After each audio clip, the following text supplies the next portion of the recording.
어느 날 제자들 가운데 누가 큰가라고 하는 말싸움이 벌어졌습니다. 예수님의 제자 중에서 누가 크냐 우리들 가운데. 예수님의 제자들은 자신들이 하나님 나라에 있어서 크게 인정받기를 원했고 또 예수님의 좌우편에 앉기를 원했습니다. 그래서 심지어 예수님의 제자 중에 야고보와 또 요한의 어머니가 와가지고 예수님한테 절을 하면서까지 부탁을 했습니다. 예수님, 제 아들 야고보, 제 아들 요한이 나중에 천국에서 주님의 나라에서 한 사람은 오른쪽에 한 사람은 왼쪽에 앉게 하여 주옵소서, 이렇게 청탁까지 했습니다. 청탁죄입니다. 그렇죠?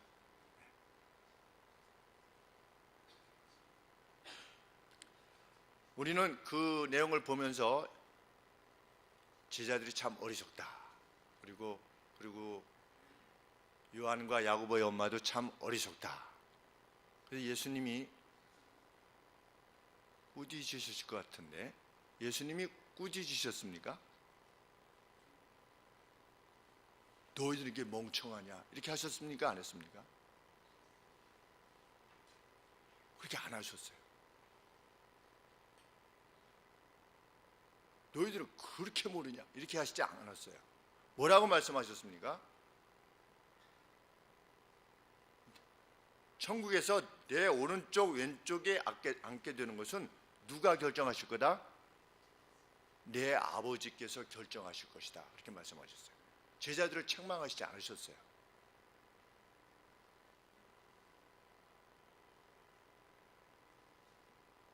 그리고 예수님은 이어서 뭐라고 말씀하셨냐면, 크고자 하는 자는 너희를 섬기는 자가 되고 너희 중에 으뜸이 되고자 하는 자는 너희의 종이 되어야 할 것이다, 이렇게 말씀하셨어요. 너희 쓸데없는 것을 이야기한다.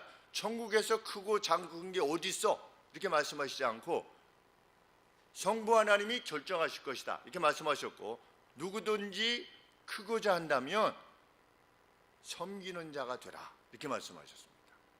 그러면 천국에서도 영예가 있다는 겁니다. 천국 들어가면 다 똑같은 게 아니고 그 가운데에서도 영예가 있다는 거죠. 예수님의 비유에서도 분명히 말씀하셨죠. 그 문화 비유에서 열 거울의 권세를 차지하라 하실 날이 반드시 올 것이다, 이렇게 말씀하셨습니다. 우리가 구원을 얻는 것은 하나님의 전적인 은혜로 말미암아 구원을 얻습니다.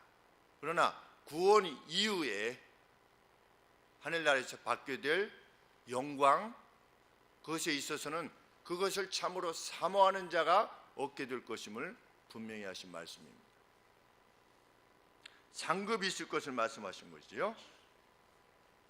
우리는 그것을 사모해야만 됩니다. 천국에서 큰 자 되기를 사모해야 되는 것이죠. 그러면 1차적으로 어떤 자가 큰 자다 그랬다고요? 예수님이 섬기는 자가 큰 자다 그랬습니다. 지배하는 자가, 세상은 지배하는 자가 큰 자지만 하나님 나라에서는 섬기는 자가 큰 자다, 위인이다, 이렇게 말씀하셨습니다. 그러면서 예수님은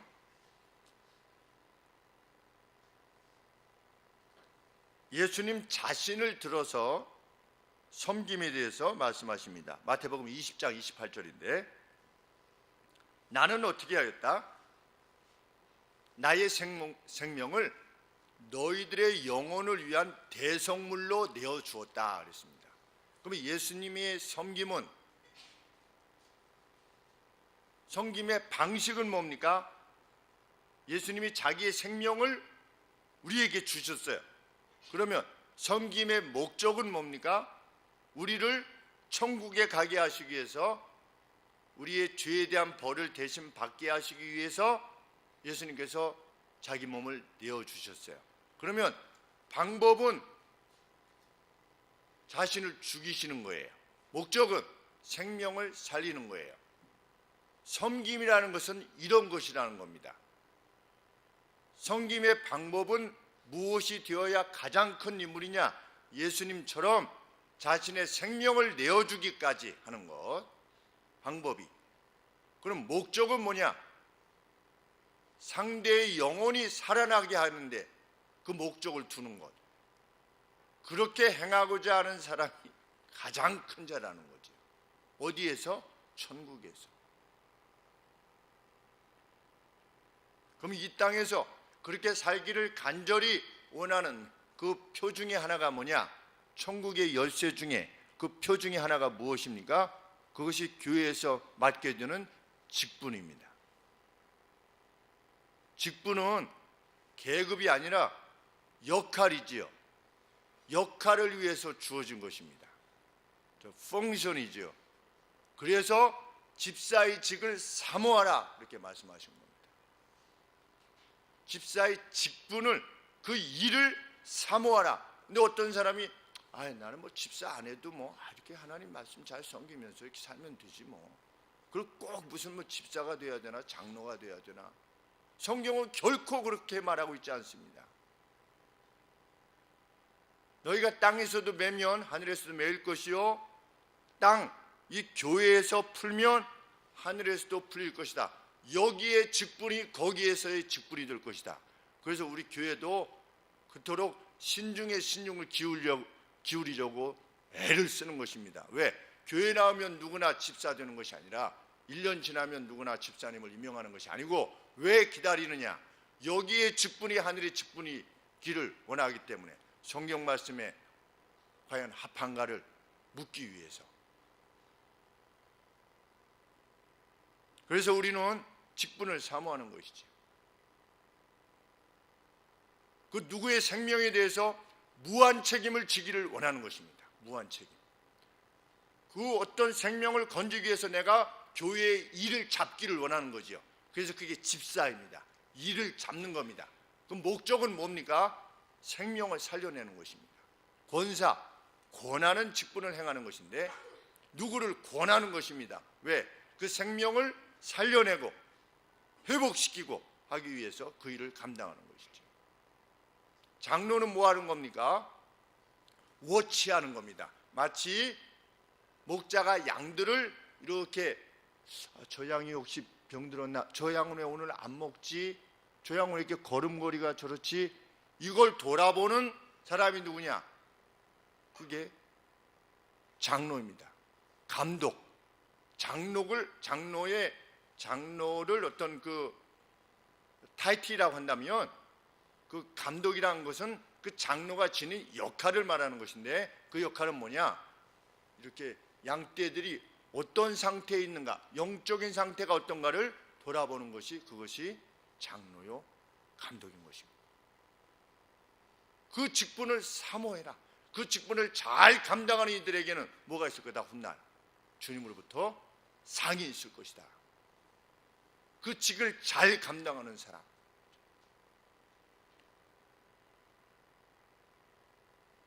그렇게 행하고자 하는 자가 천국에서 큰 자다 그랬습니다. 저는 우리 교회 성도님들이 큰 자가 되기를 원하는 것입니다. 그레이트한 사람이 되기를 원하는 것이죠. 뭐 천국에서 큰 자, 작은 자가 어디 있어? 예수님이 그렇게 말씀하시지 않으셨다는 걸 기억해야 될 것입니다. 그러면 누가 가장 큰 자였는가? 성경에 보면 예수님이 뭐라고 말씀하십니까? 11절 말씀에 내가 진짜로 너희들에게 말하는데 여자가 낳은 자 중에, 이제껏 여자가 낳은 자 중에 세례 요한보다 더 큰 사람이 없다. 세례 요한이 가장 큰 자래요. 여자가 난 자 중에. 그럼 누구보다 더 큰 자래요? 다윗보다도 더 큰 자일 수 있고, 아브라함보다도 큰 자일 수 있고. 또 9절 말씀에 뭐라고 하셨습니까? 내가 너희에게 이르노니 선지자보다도 어떤 자다? 모든 선지자 이상이다 그랬습니다. 누가? 세례 요한이.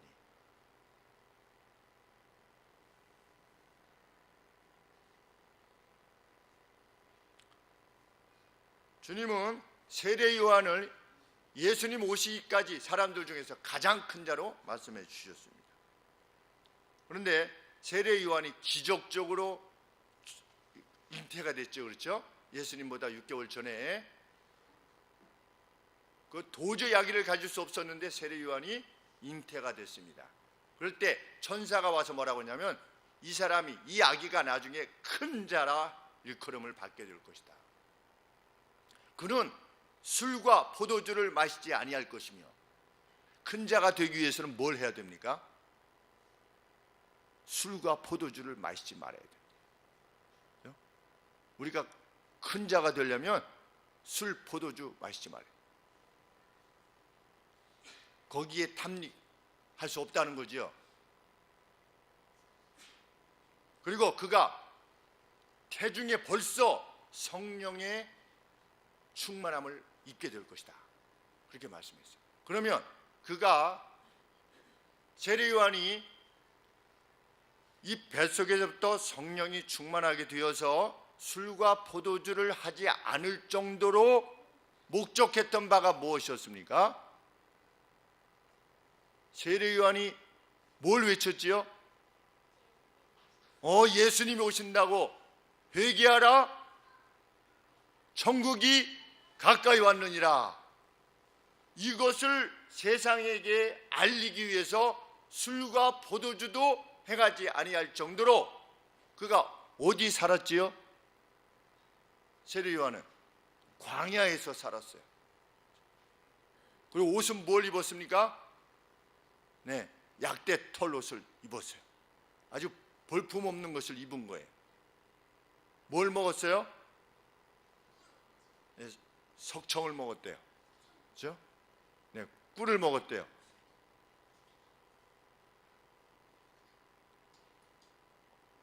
그 들에서 구할 수 있는 게 뭐가 있겠어요? 뭘 못 먹은 거예요, 결국 말하면.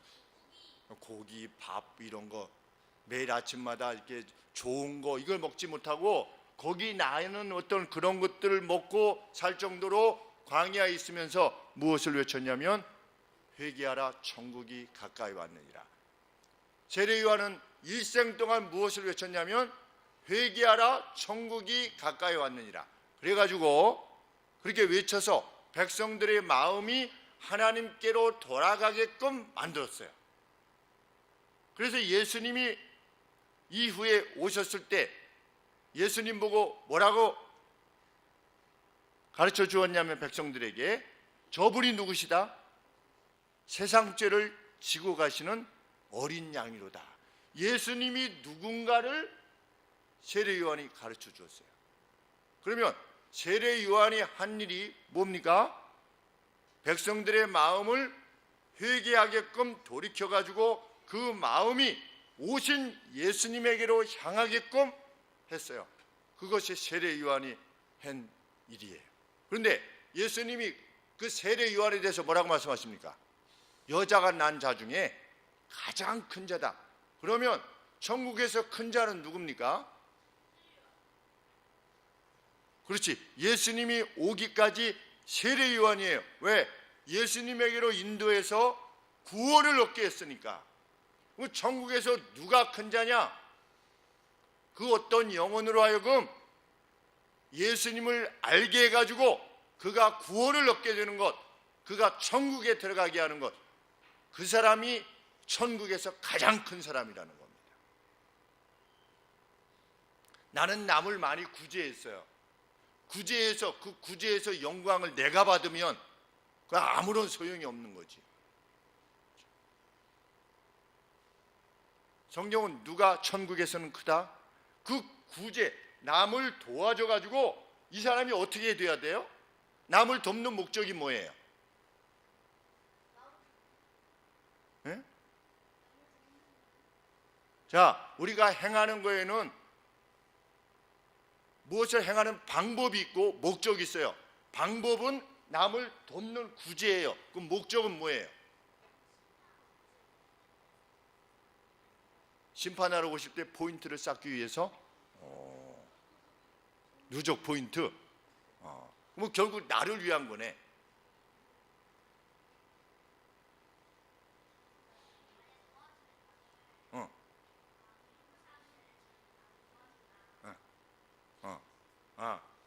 예수님을 믿는 사람이 나를 도와주는구나 이렇게 깨닫게 돼서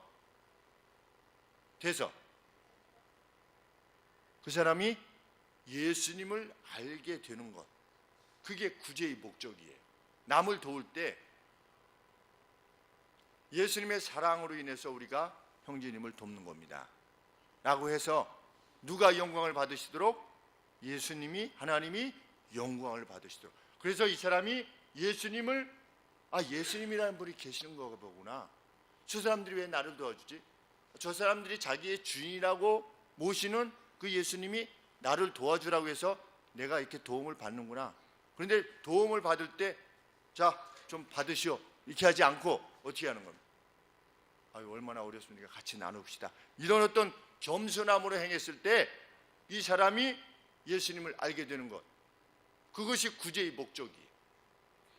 우리 예수님을 믿는 사람은 먹든지 마시든지 무엇을 하든지 하나님의 이름이 높임받게 되기를 원하고, 그 하나님이 높임받으시는 하나님의 이름이 저 사람에게도 높임받으시기를 원하는 거예요.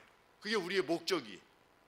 누군가 그렇게 행한다면 그가 큰 사람이라는 것이죠. 그런데 예수님을 믿는 사람들 가운데서도 나 하나님 앞에 특별한 거 잘못 없어. 세상 사람들은 자기가 착한 사람이라고 생각할 때 어떻게 하면 착한 사람이라고 생각합니까? 내가 남을 괴롭힌 일이 없어. 그럼 나는 착한 사람이에요. 내가 남에게 잘못을 끼친 적이 없어. 그럼 나는 착한 사람이에요.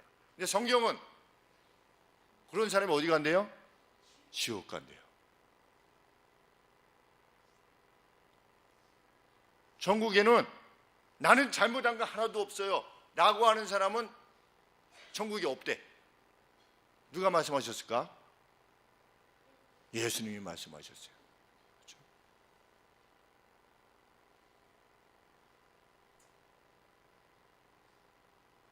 천국은 내가 예수님의 사랑도 받고 다른 사람들로부터의 사랑을 받아서 내가 천국에 들어갈 수 있다는 것을 감사해서 나도 다른 사람들을 사랑해서 그 사람이 천국에 같이 갈 수 있도록, 우리 예수님을 만날 수 있도록 도와야 되겠구나, 내가 어떻게 해서든지 힘을 다해야 되겠구나, 이런 사람이 천국에 있는 거지, 평생을 살면서 한 번도 예수님에 대해서 나랑 같이 교회 갑시다 라고 한 적이 한 번도 없다. 10살까지 살았는데 10살까지 살았는데 친구한테 나랑 교회 한번 같이 가자, 우리 가서 예수님하고 한때 한번 예배 드리자, 교회가 얼마나 좋은데 한번 와봐, 이렇게 한 적이 한 번도 없다. 천국에 있을까요 없을까요? 천국에 없어요.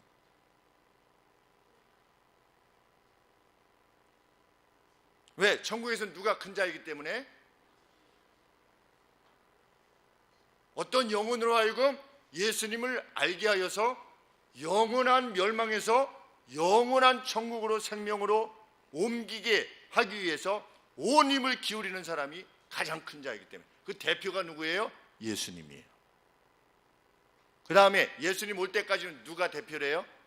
세례 요한이래요. 세례 요한은 그것을 위해서 일생을 바친 거예요. 나중에 순교했어요. 결국 죽었어요. 목이 이렇게 잘려가지고 죽었어요. 뭘 하다가? 예수님이 천국의 주인이시라는 사실을 전하다가 목이 잘려서 들어갔어요.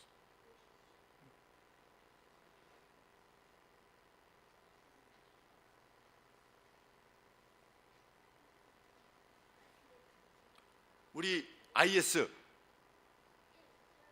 테러단체가 우리 시리아에 예수님을 믿는 어린아이들한테 너 예수님을 믿을 거야? 아니면 알라를 믿을 거야? 둘 중에나 선택해. 너 알라를 믿는다고 안 하면 너 죽일 거야. 어떻게 할 거야? 저는 예수님을 믿습니다. 그래서 7살짜리 6살짜리가 다 죽는 거예요. 어디까지 죽었어요. 수많은 어린아이들이 죽었어요. 자기의 신앙을 고백하고 죽었어요. 그래서 그것을 보았던 그 알라를 믿던 사람들이 예수님 믿는 사람들이 많아졌대요. 왜? 저들은 왜 죽어가면서까지 보복하지 않고 그냥 죽어가는가? 왜 총으로 맞서는 게 아니라 그냥 죽어가는가? 왜 자기의 생명을 내어놓는가? 저 어린아이라 할지라도 어떻게 그럴 수 있는가? 천국에서 어떤 이들이에요? 천국에서 큰 이들이에요.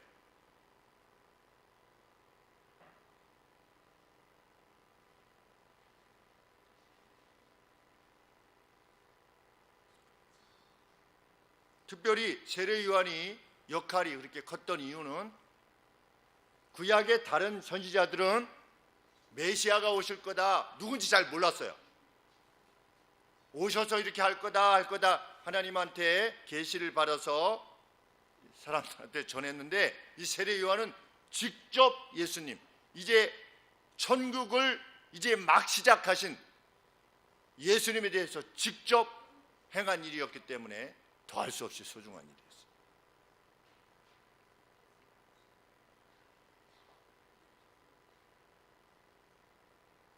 우리는 천국에서의 기준, 누가 큰 자인가 하는 기준에 있어서 그가 행하는 일이 상대에게 어떤 영적인 유익을 주는 것인가에 의해서 결정난다고 하는 사실을 알게 됩니다. 그래서 하나님이 우리 각 사람들에게 은사를 주시지요. 그렇죠? 은사, 기프트, 선물, 카리스마.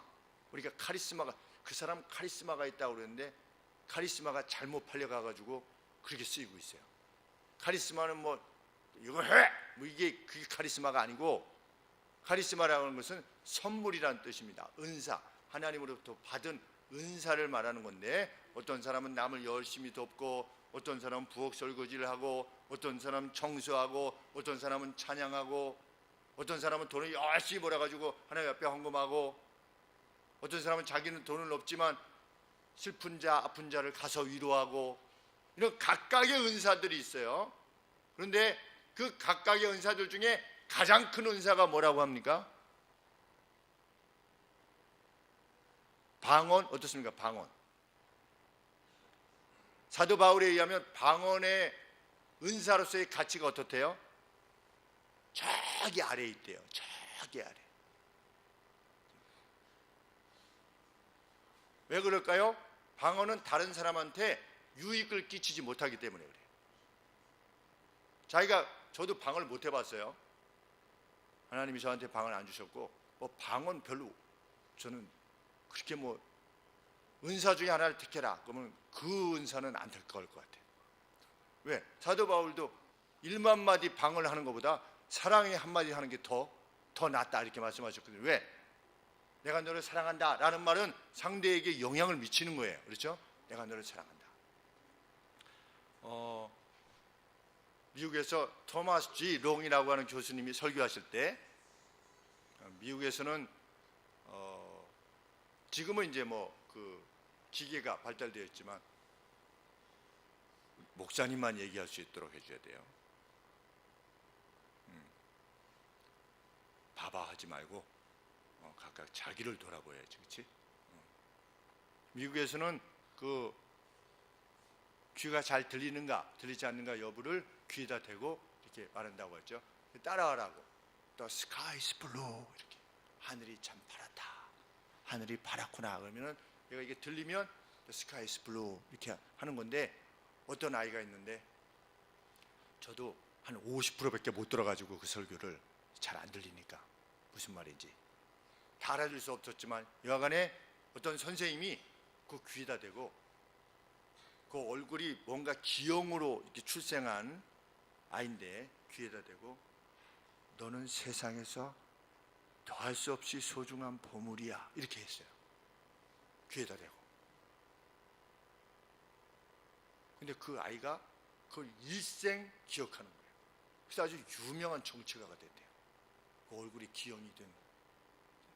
그게 뭡니까? 그게 은사예요, 은사. 하나님이 창조하신 세상에서 더할 수 없이 귀한 존재다 너는.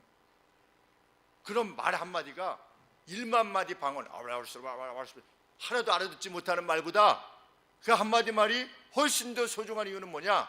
은사의 가치는 이 내가 하는 그 어떤 행위나 말이 상대의 영혼을 어떻게 돌아서게 하고 어떻게 그가 새 힘을 얻게 하느냐, 거기에 달려있기 때문입니다. 그리고 더 중요한 것은 그가 나의 그 어떤 것을 통해서 그가 어떻게 주를 만날 것이냐, 이게 중요한 것이죠. 열심히 구제했는데 하나님에 대해서 한마디도 안 해요. 그럼 아무런 소용이 없는 겁니다. 세상은 뭐라고 말합니까? 세상은 그리스도를 말하지 말고 구제만 하래요. 그래서 좋은 교회 이러면 연말에 성탄 특집으로 좋은 교회가 나오는데 그 교회는 재정의 몇 프로를 가난한 사람을 위해서 쓴다. 근데 그리스도는 하나도 없어요. 그 인터뷰 한 걸 보면 예수 그리스도는 뭐 한 번 나오든지 두 번만 하지, 이만큼 그 기사가 있어도 예수 그리스도만 말하지 않으면 얼마든지 써주겠다는 거죠, 기사를. 그러나 천국에서 큰 자는 누구냐? 그리스도를 말하는 자, 그리스도의 주되심을 말하는 자. 그런 차원에서 세례 요한은 그 어떤 선지자보다도 더 큰 자다. 왜? 백성들의 마음을 그리스도께로 돌리게 했기 때문에. 그런데 세례 요한이 여자가 낳은 자 중에 가장 크다라고 말씀하시는데 이상하게 이런 말씀을 하십니다. 11절 말씀 하반절에 그러나 그럼에도 불구하고 천국에서는, 여기 극히 작은 자라고 그랬는데 극히라는 표현은 없습니다, 원문에. 그냥 스몰, 작은 자라도, 천국에서 작은 자라도 저보다 크니라. 누가 크대요? 천국에서 작은 자가 세례 요한보다도 크대요. 이상한 말씀을 하신 겁니다. 그렇죠? 그러면 여기서 작은 자가 누구냐? 우리 10장 42절 말씀에 보시면 또 누구든지 이 사람이 나의 제자이기 때문에 너희들이 보기에 보잘것없어 보이는 이 소자 같아 보이는 사람들 중에 한 사람에게 냉수 한 그릇이라도 주는 자는 내가 진실로 너희에게 이르노니 그 사람이 결단코 상을 잃어버리지 아니할 것이다. 예수님 이렇게 말씀하셨습니다. 그러면 여기서 소자가 누굴까요?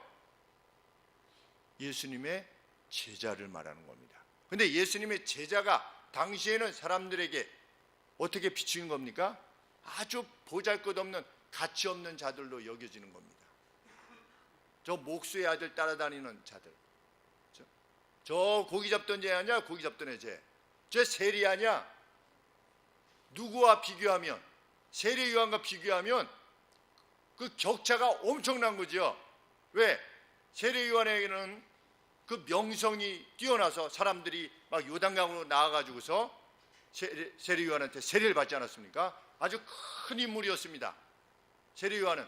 반면 예수님의 제자들은 그들의 눈에 비춰볼 때 아주 소자가 뭐냐면 리틀 아니면 월스리스, 무가치한 자들, 이렇게 여겨졌어요 당시에. 그런데 천국에서는 소자가, 천국에서는 작은 자가 누구보다 크다? 세례 요한보다 크다. 어떤 점에 있어서? 그들이 예수님을 세상에 소개하는 점에 있어서. 그들은 이후에 성령의 감동을 받게 될 것이었습니다. 오순절 이후에. 그랬죠? 성령의 감동을 받았죠. 그들이 어떻게 했습니까?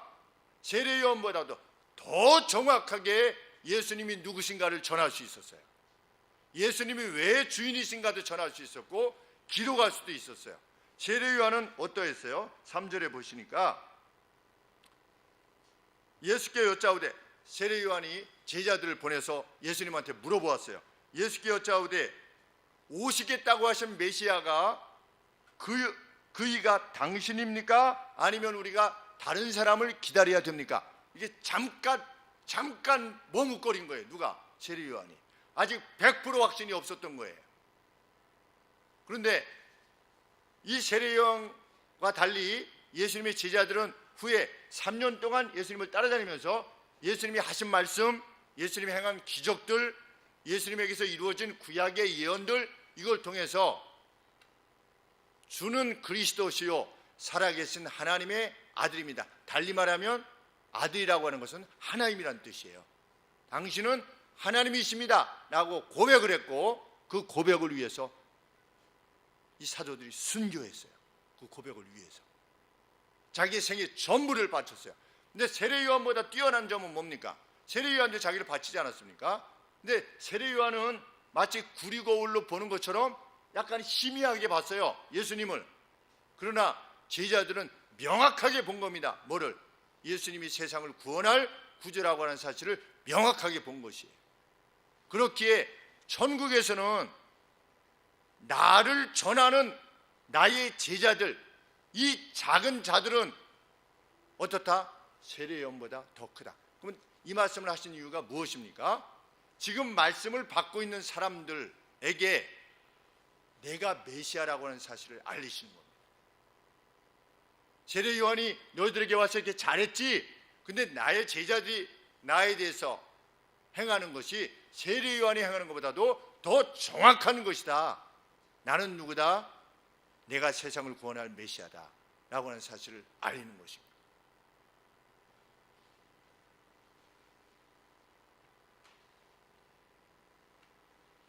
오늘 누가 천국에서 큰 자인가? 우리는 예수님의 제자들보다도 더 큰 자예요. 그렇죠? 왜? 예수님에 대해서 더 명확하게 알 수 있어요. 누구보다? 예수님의 제자들보다도 우리가 예수님에 대해서 더 잘 알고 있는 거예요.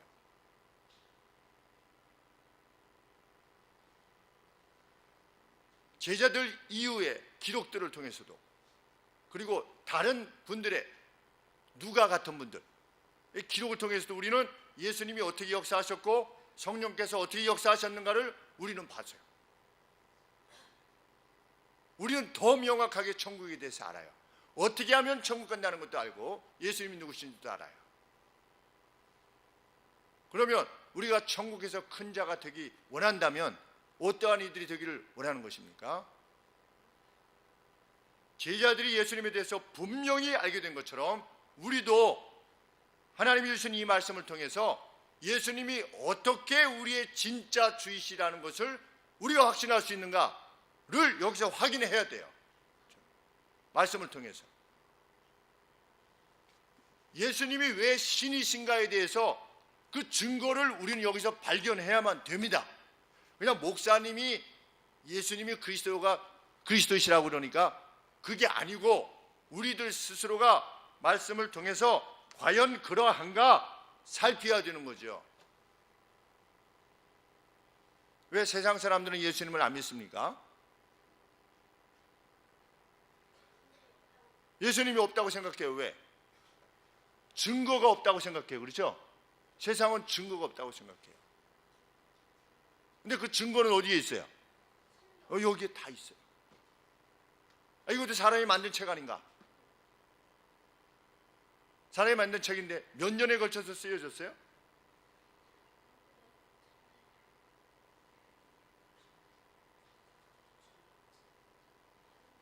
예수님을 믿는 우리도 몰라.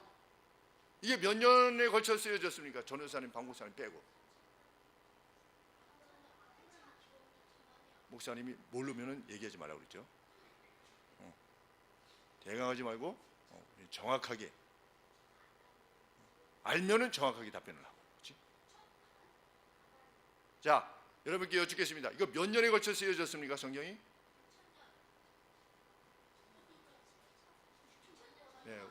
네, 우리 박상욱 집사님 말씀대로 1500년에 걸쳐 쓰여졌습니다.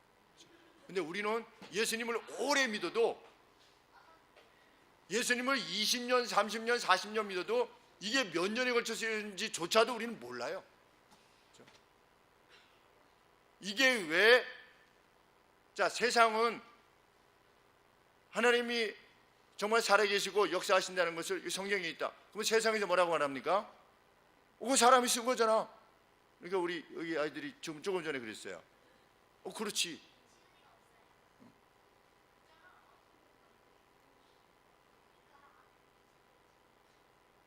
우리는 답변해야 돼. 왜?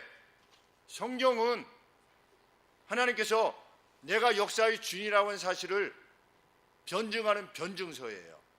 그렇죠? 내가 살아있는 증거가 이거다라고 하는 것을 수많은 선지자들을 통해서, 사도들을 통해서 기록해 놓으셨어요. 그래서 누구든지 이것을 정말 제대로 읽고 판단하면 하나님이 살아계신 분이라고 하는 사실을 알게 될 것이다. 누가 회심했습니까? 그래서 최근에 누가 회심했지요? 성경 연구하다가 예수님이 없다라는 것을 한번, 성경이 가짜라는 것을 한번 드러내 보이기 위해서 성경을 연구하다가 누가 회심했습니까? 울산대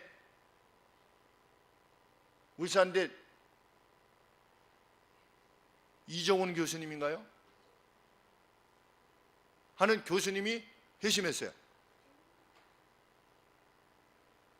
그분이 뭐 하시던 분인데 다른 종교에서 기독교를 말살하기 위한 정책을 연구하던 연구위원이었어요. 그 교수님이 기독교를 어떻게 하면 말살시킬 것인가 해가지고 다른 종교에서 연구를 해서 국회에다가 정치권에다가 해가지고 최근에 나온 게 뭡니까? 종교인 과세. 그래서 종교인 과세가 시작되었다라고 그 연구를 하던 그분이 회심을 해서 증언을 해주신 거예요.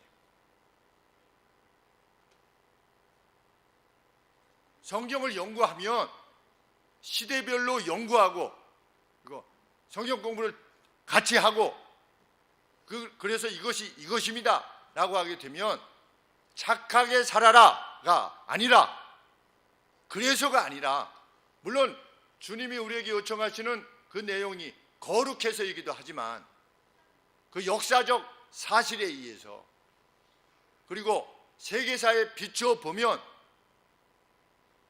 요새는 자료들이 너무 많아요. 조금만 연구해 보기 위해서는, 물론 인터넷 들어가면 조심해야 돼. 왜? 이 신천지, 무슨 하나님의 교회, 이런 이단들이 아주 열심히 거기다가 글을 올립니다. 이상한 엉뚱한 글을 올려서 조심해야겠지만 조금만 살피면 그 내용이, 성경의 내용이 어떻게 하나님의 말씀인가 라고 하는 사실을, 신의 말씀인가를 확신하게 됩니다.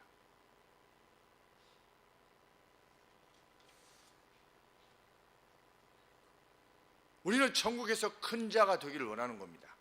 그러면 먼저 무엇을 해야 되는 것입니까?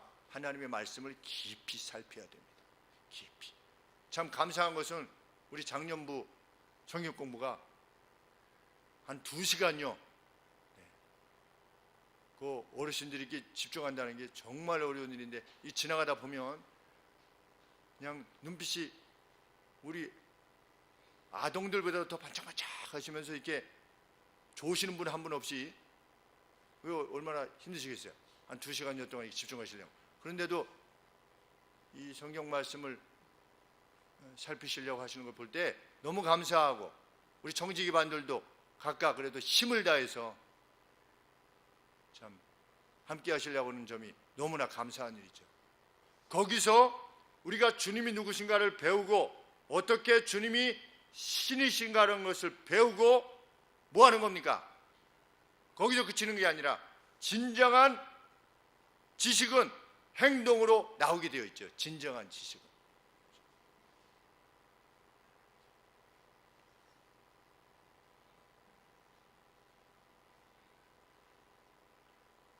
그래서 하나님의 왕국, 천국에 대해서 세상에 알림으로 그들의 영혼으로 하여금 구원받게 하는 일에 우리가 힘을 다하려 할 것입니다.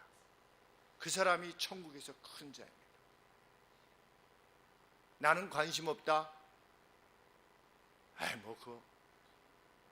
라고 하면 그는 달란트 비유에서 한 달란트 맡았던 사람 같은 겁니다. 주인 올 때까지 어떻게 한 겁니까? 한 달란트 받았던 사람이 어떻게 했지요? 땅에다 묻어놨어요. 그렇죠? 그래가지고 나중에 어떻게 했습니까? 주인이 돌아오니까 꺼내가지고 줬어요. 그렇죠? 꺼내서 주면서 어떤 마음이었을까요?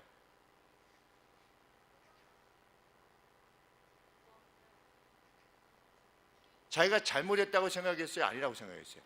아니라고 생각했어요. 이거는 뭐랑 비슷해요?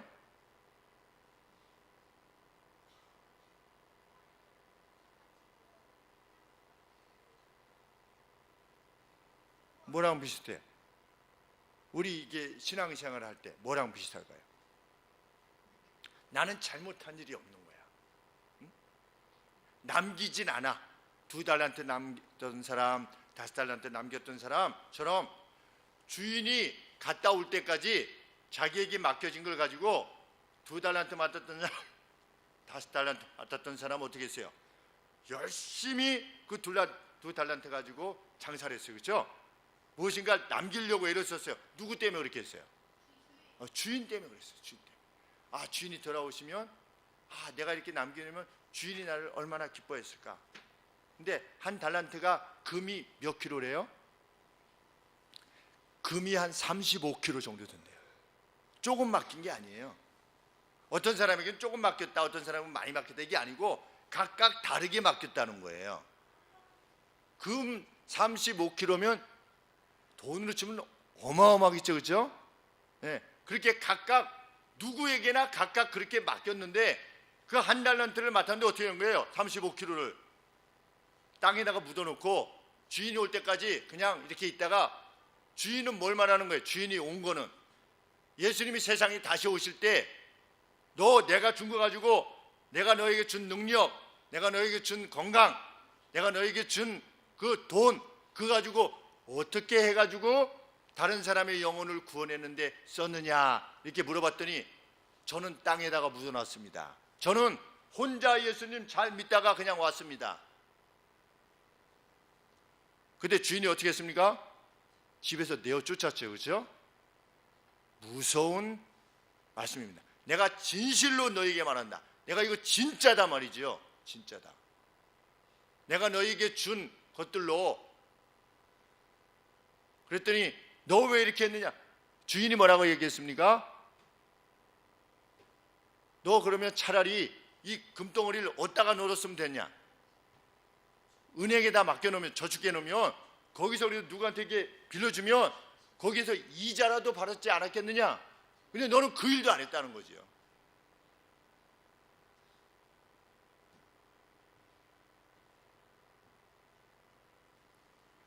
그는 주인을 사랑하지 않은 거예요.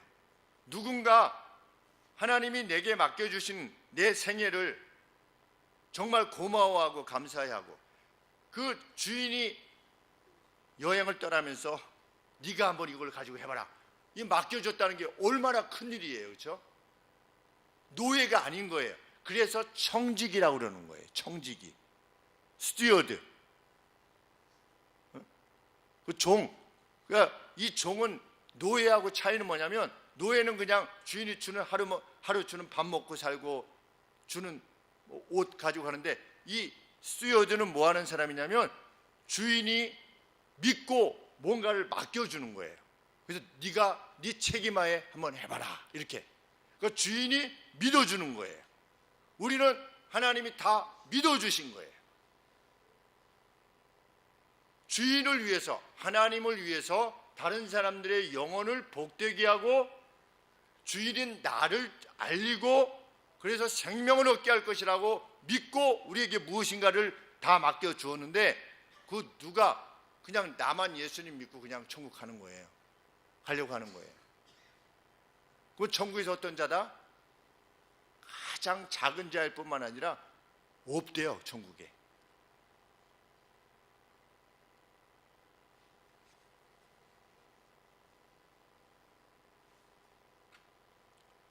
세상의 영혼을 구원하는 것이 얼마나 중요한 일이냐.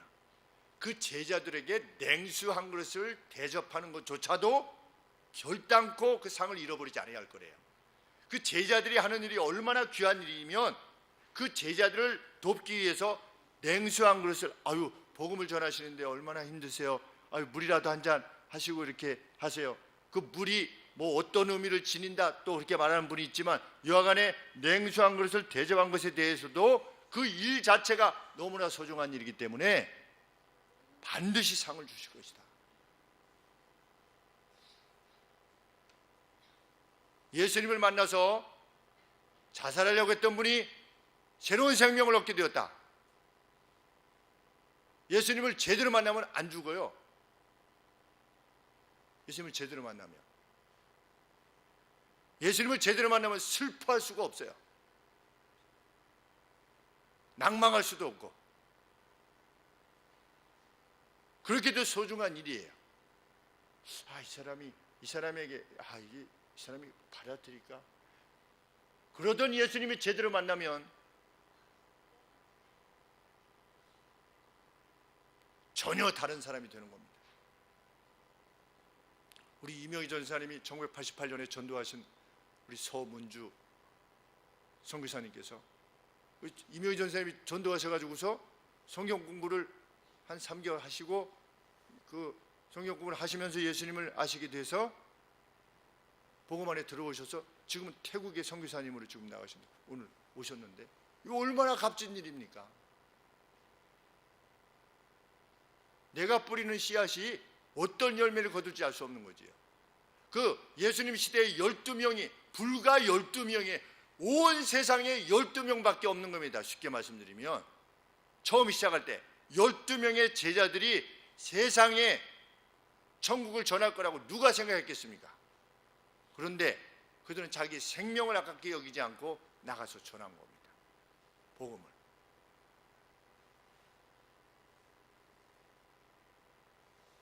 그런데 이스라엘 백성들이 안 받아들인 거예요. 그러니까 예수님이 이렇게 말씀하시는 겁니다. 7절 말씀에, 너희가 바람에 흔들리는 갈대를 보려고 광야에 나간 것 아니지 않느냐.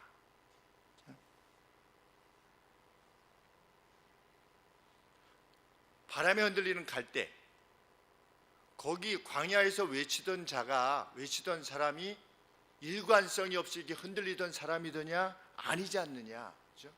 그러면 너희들이 광야에 나가서 이제 세례 요한이 외치는 외침을 듣게 되었을 때 부드러운 옷을 입은, 그러면 세례 요한이 너희들에게 아첨하던 자냐? 당시에 부드러운 옷을 입었다고 하는 표현은 다른 사람에게 아양을 떨고 또 이렇게 아첨을 하는 사람들을 일컫는 말이었답니다.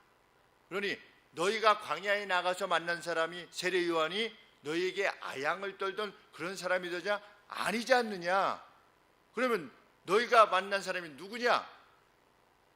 세례 요한 아니더냐? 선지자 아니더냐? 근데 그 선지자가 누구냐? 나의 앞서서 번영을 받게 될 거라고 했던 그 엘리야가 아니냐? 그러니 내가 누구다? 내가 그 메시아고 너희의 구원자가 아니냐? 그런데 이스라엘 백성들이 안 받아들인 거예요. 예수님 뭐라고 말씀하시냐면 12절 말씀에, 세례 요한의 때부터 지금까지 천국은 침노를 당하나니 침노하는 자는 빼앗느니라. 여기서 침노한다라고 하는 것은 열정을 지녔다는 것을 말하는 것입니다. 세례 요한 때부터 천국은 어떤 상태다? 마치 성을 빼앗기 위해서 막 공격하는 사람에 의해서 성이 빼앗겨지는 것처럼 천국을 막 열망하는 사람들에 의해서 지금 이 계시됐다는 거죠. 많은 사람들이 그 천국을 얻기 위해서 갈망하고 있는데 너희들이 왜 받아들이지 않느냐. 그런 안타까움을 호소하시는 가운데 세례 요한에 대해서 말씀하고 계시는 것입니다. 그런데 이 세례 요한보다도 내 제자가 나에 대해서 말하는 말이 나중에 더 귀한 말이 될 것이다, 너희들에게.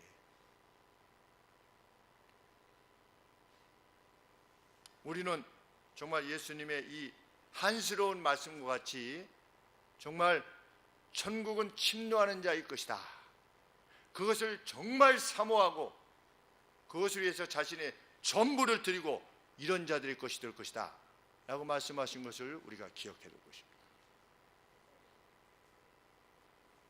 그리고 세례 요한과 같이 그 이후의 제자들과 같이 정말 천국에서 큰 자가 되기를 원합니다.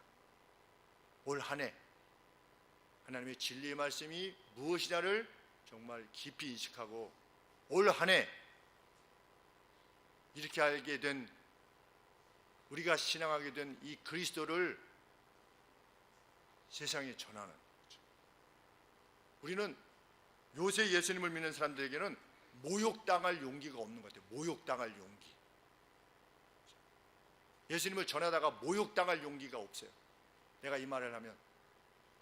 그래서 그리스도의 증언자라고 하는 책에 그 롱 목사님이 뭐라고 썼냐면, 미국에서도 그 사람과 다시 만나고 싶지 않으면 뉴욕에서 밥 먹다가 예수 그리스도를 전하래요. 그럼 그 사람하고 다시는 밥을 안 먹게 될 거래요.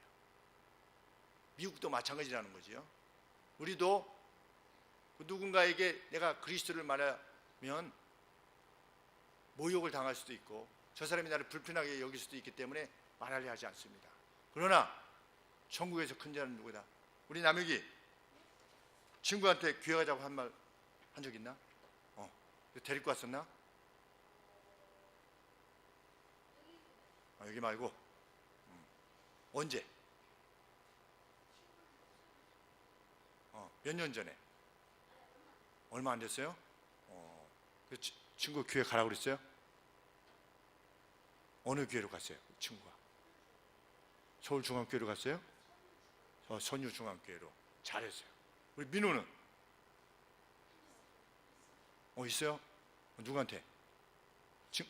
친구 이름? 수윤이. 수윤이가 우리 목요일마다 같이 영어 공부하는데 아주 잘했습니다. 권율이는 데리고 왔지? 데리고 왔고. 이현이? 싫다고 했어요. 싫다고 했어도 하나님 앞에 누적 포인트가 어떻대요? 아까 누적 포인트가 빵 아니래요. 그죠? 똑같은 거야. 그 다음에 옆으로 계속 넘어가면 여러분들이 두려우시겠죠. 그죠?